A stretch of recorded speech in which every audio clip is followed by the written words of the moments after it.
Hello everyone, welcome to Tokwe and Motherhood, where I share my experience as a journey through motherhood. Today I'm going to be sharing with you guys my experience as it relates to my Microlocs journey.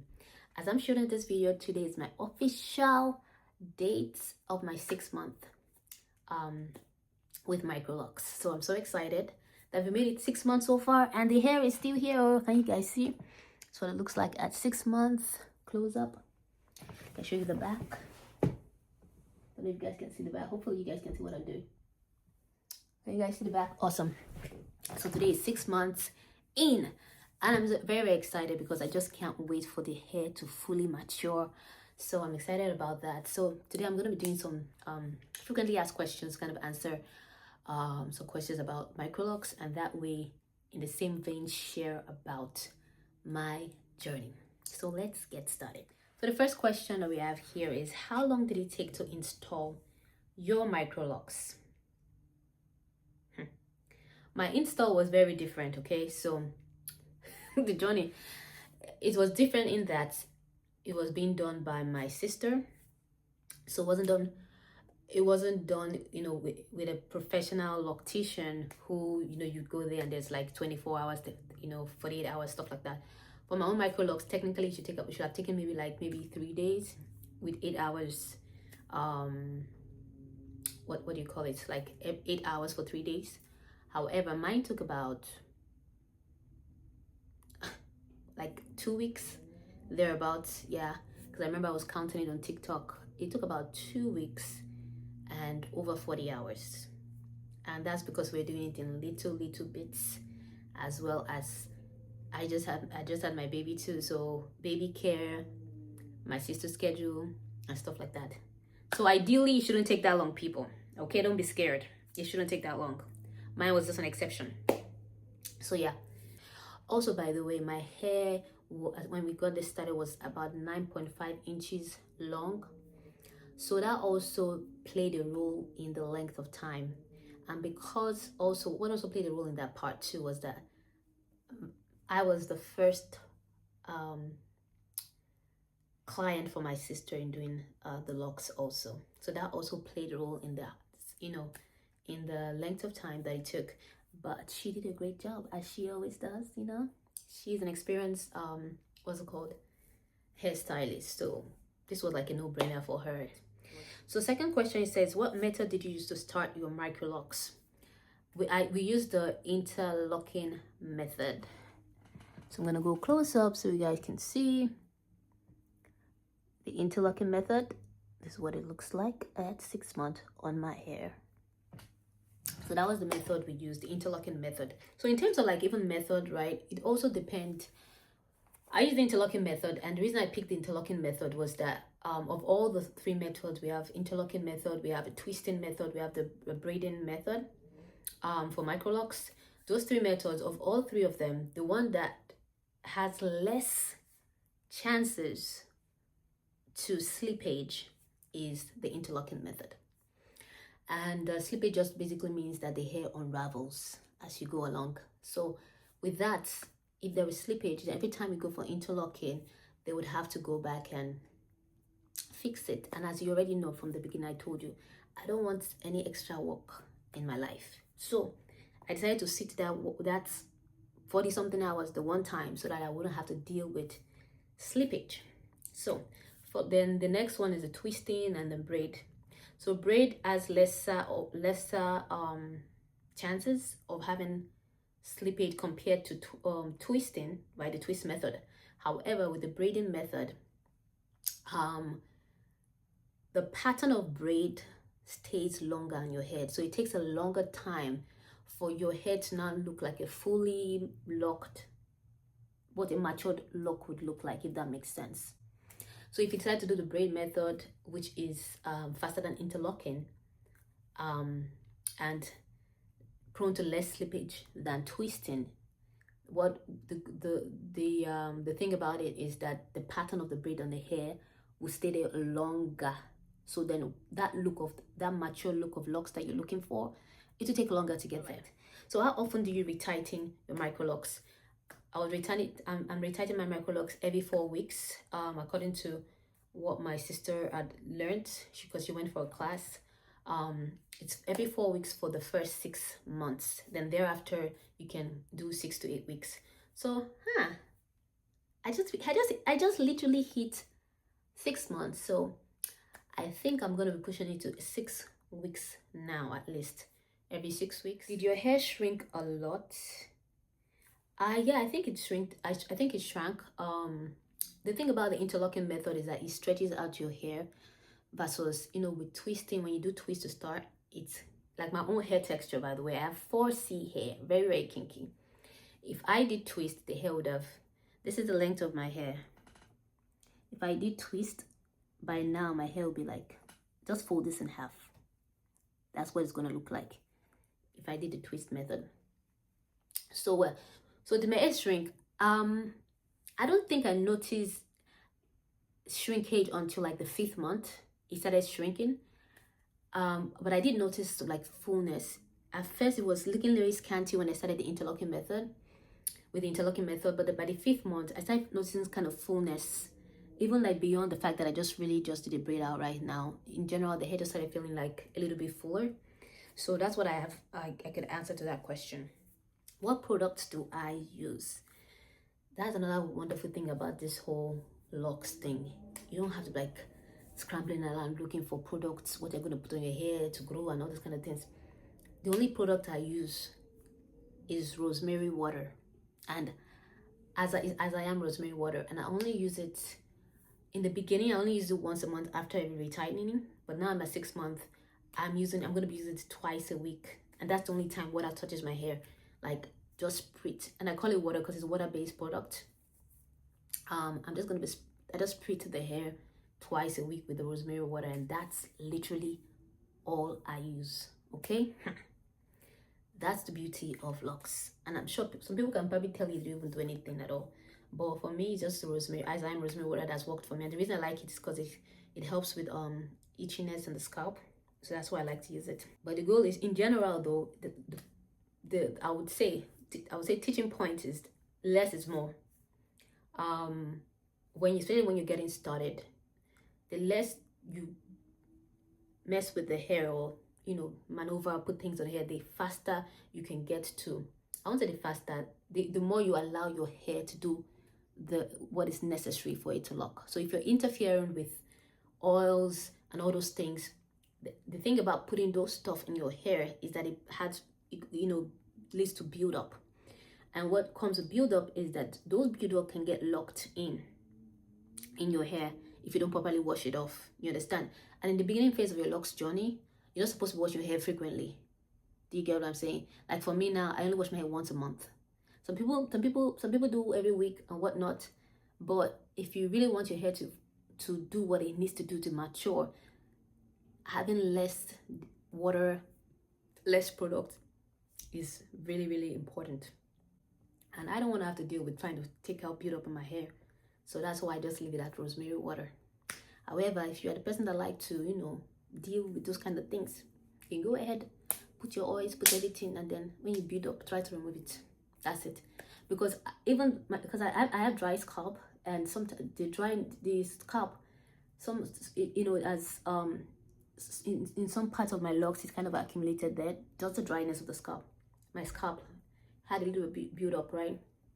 And to take that one out, it took a lot of work. So I cannot imagine putting oils, conditions and stuff in your hair, what it would be like, So, but it's up to each person. I would say don't put anything if you don't have to. If you don't need to, leave your hair as it is. Use the bare minimum and let your hair flourish. When your hair is matured, when your locks have matured, then you can be doing all kind of things too. So it's talking about washing my hair. I already talked about that. I wash my hair only once a month for now, and I love it. I love it. I know some people are like, ew, why can't you wash your hair only once a month? When you are doing braids, when you do braids, so you put extension on your hair, or you do weaving and whatever you call those things, do you wash your hair when you've put all those things on your hair? Do you wash it once a week? If you do, that's good for you. But I know that once a month is no big deal for me. All right. So And the whole idea of not washing your hair, the whole idea again, which I already explained about why it's just once a month, because you don't want to frequently have water touching your hair, because when water continuously putting water on this hair, you're not allowing to lock in itself. It kind of slows down the process of the locking. And the shampoo I use is, let me go get the shampoo, because that shampoo is really good. But in general, you just want to use clarifying shampoo essentially. So, but let me show you the one that I learned about from a loctician, and I will be sharing with you. All right, so this is what I use: Undo Goo shampoo with the pH of 9. Okay, I got this off of Amazon. Maybe I'll put the link there. Since I started my lux journey, we're 6 months in. I still have shampoo. Just that shampoo. Isn't life easy? It's an easy life. Do you experience freeze? I guess I do experience freeze, but I don't think it's much. You guys be the judge of that. What do you guys think? You think I have a lot of frizz on my hair?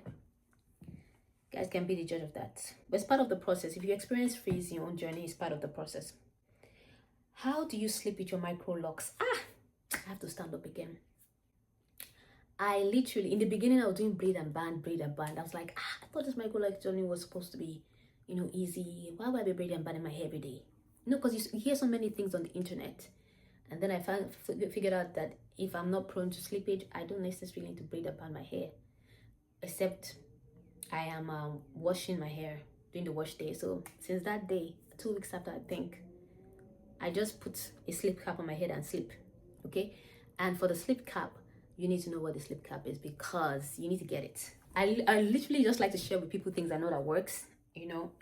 This slip cap here, I got it off of TikTok. First thing, satin line, very important. This helps to reduce frizz. So even if you don't get a slip cap, you may get something else. Make sure it's satin lined. And the part I love about this is that it's very, very adjustable. So it fits any size of head. Okay, if you have big head or you have small head, this will work for you. And then lastly, it does not fall off. The most important part of it all is that you put this on your head. If you are a fighter, tiso fighter, karate fighter, while you're sleeping, this thing, when you wake up, will still be on your head. The cool thing about this cap really is that, you can wear it out too. I wear it out sometimes. So if anybody's looking for sleep cap, this is what it looks like. I got it from TikTok, but it's also on Amazon, so you can always check it out there too. Have you noticed hair growth? To be honest with you, I've not been looking at the hair growth though. I'm more focused on as the hair locked. I'm like, that's what I've been looking like. Is it locking? So when it comes to hair growth, I have not measured my hair to see whether it's no longer 9.5 inches. I don't know. Microlocs high maintenance. I think it depends. I think the day-to-day maintenance is very low, because like I literally every day I just literally wake up, I either shake my hair or use my lock comb or use my finger and I go. That's literally all I do. However, when it comes to retightening, I think that is where someone could probably say it's high maintenance, because the retightening is anywhere from 4 to 8 weeks, like I mentioned before, and it could cost anywhere from 200 to above, and that would depend on your hair density, depends on the loctician. I'll just say it depends on your hair density, because if you have very full hair density, you have a lot of hair, then it means more time retightening your hair. And if your locks are smaller, all those things come into play. That will determine if it's high maintenance or low maintenance. For me, the pricing point, I can't really say, because my hair is being maintained by my sisters at this point. I have to learn, and I'm planning to learn how to do it myself. But in general, on average, where I'm based, it's about at least 200, and that would depend again on the length of time that the loctician takes. Some people charge by the hour, or if they already used, maybe they already know you and you go there, I'm like, okay, flat rate. We guys already have an established relationship, rather, right? So they already know what your hair looks like and all that. Then they would probably just like, maybe they have a flat fee or stuff like that. So yeah, that's something to really consider if it's something you want to do, and that might drive how much, or how much you want on your hair, in terms of if you want micro or medium size, large locks, that can drive it. If you're looking at something that is not so cost yeah, cost, lower cost. Also, it can be time consuming more. So the more locks you have, the higher your density of hair, of course, time consuming for the times you have to relock. I mean, to retighten or maintain your locks. Okay, any regrets? I don't have any regrets, so I have no regrets at all. I'm just waiting for the hair to mature. That's at this point, no regrets. And you start your microlocs at 6 months. I think this answers the question. Yeah. What's been the hardest part of your journey? I guess I would say patience and waiting for the hair to lock. That I would say is the hardest part of the journey. And then just trying to make sure that I don't do anything that will mess up this whole thing. You know what I'm saying? Like, I've spent so much time, 40 hours, guys, 40 hours and money, and just trying to make sure that I do all things right so that I can get the results that I want. So yeah, patience. I would say patience. What advice would you give someone starting the Microlocs journey? I would say you should research very well, what method you want to use. Definitely get a consultation before you do the locks. With the loctician, make sure that you have someone who's certified and knows what they're doing. You know what I mean? And even if you have your sister or your friend doing it, that's not a bad thing. Some people do it by themselves. Just do a lot of research about what method you want to use, how full you want it to be, or how, well, I won't say full, I won't say how many locks, but do you want it big? Do you want it small? Do you want it medium? Do you want it large? You want to research into that and also find out, if I want it large, here are the pros and cons. If I want a medium, here are the pros and cons. If I want a micro, here are the pros and cons, so that you can make informed decision. Because once you put the hair in, I mean, you could take it out, but you spend so much time. It's gonna be a lot to try to reverse those things. Now, when it comes to my hair, how many locks I have 508 locks. And I will tell you, I didn't plan for it to be 508. But the thing was that we didn't plan it. It wasn't supposed to be 508. We were looking for something that was small, but not small. But somehow, we kind of ended it small. I don't know how to explain it. But I have a small head. So that's the thing also about the number of locks. That I might have 508 locks, but my 508 locks, it will look different from another person's 508 locks. Somebody else 508 locks might look less, might not look full at all, or it might look too full. But I have 508 locks, and here is what it looks like. I feel like, that's why I say we didn't plan it, because I feel like my hair doesn't look full, it just looks right. And I have a very small head, very small head. So even though it's 508 locks, retightening it doesn't take so long. Did my locks unravel in the beginning? No, it did not unravel at all. Interlocking method, 4C hair, nothing happened. Okay. How did you deal with itching or dry scalp? So when it comes to itching and dry scalp, in the beginning, my hair was itchy. My scalp, it was itchy, very, very itchy. How did I deal with it? Rosemary water, as I am rosemary water. So I forgot to tell you, I mentioned I was doing it only once a month, but in the beginning I didn't know that using that as like putting a lot of water was bad. So when I got the As I Am rosemary water, I had itchy scalp. I sprayed that thing on my hair like crazy. It helped. Okay, but then I realized I wasn't supposed to put water on my hair on a daily basis, so I kind of reduced the amount of how I did deal with that. But if you have itchy scalp, get As I Am rosemary water. And my edges, okay, they've not been okay even before the locks journey. So what I plan to do is that once my hair is fully matured, I'll try to work on treating the edges. But for now, since I'm not putting any products, I'm not gonna deal with my edges. Okay, can you dye your microlocs this early? I mean, I'm not a professional, but what I've learned from my research is that if you plan on dyeing your hair and you want to do it within your beginning phase of your journey, it's best to dye your hair before you lock it. How long does my daily routine take? You guys already heard it. Shake and go. What, 5 seconds? If I want to style it, then maybe that would take long because I'm not really stylish person like that. So I'm trying to like figure out, I'll try different methods, but it doesn't take any time. Like this one here this morning, it took me maybe like 10 minutes just because I couldn't figure out what I want to do my hair. And I ended up just pinning this in and tucking that in. That's all I did after braiding it out. Do people treat you differently with Microlocs? All I hear is compliments. Oh my god, so nice. I'm inspiring people to get Microlocs at this point, so I don't think I'm treated differently because it looks a little bit like I did like twists, like very tiny twists. When people go closer, then they realize that it's Microlocs or sister locks, but I haven't been treated differently. I'm being treated the same way. Maybe when it matures, I'll be treated differently. I don't know. Okay. How do you prevent build-up? I think I answered that question by having less product in your hair. Less is more. Would I ever go back to loose natural hair? The answer is I don't know. I don't know.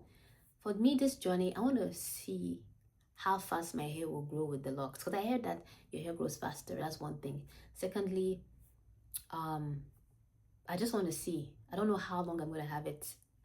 I want to see how long my hair will grow and how I would like it. Maybe my hair grows down to the back of my waist. I don't know. I might grow my hair to that length and then get tied, and then I'll cut it to my shoulder, and then maybe I'll just take it off. I don't know. I have no idea. This is just like, let's go and see what happens. What are you looking forward at your year one? My year one, once I hit 1 year, I'm fully hoping that the hair is fully locked, because I heard it could take more than 1 year. But I'm thinking with my 4C hair and how kinky and how it tangles up and so hard to detangle, I'm really hoping that by year one, this hair is fully locked. All right, so that's it for now, guys. Thank you so much for watching. I know it's a long video. I hope you stay till the end, and do subscribe, drop comments, let me know about what you guys think about having Microlocs. Would you have Microlocs, and would you keep your locks forever, or would you change? And also drop and share with me your own journey and your experience. I would love to hear from you guys. Do subscribe and hit the notification bell so that you can know when next I share about my Microlocs journey or motherhood in general. Till then, bye-bye.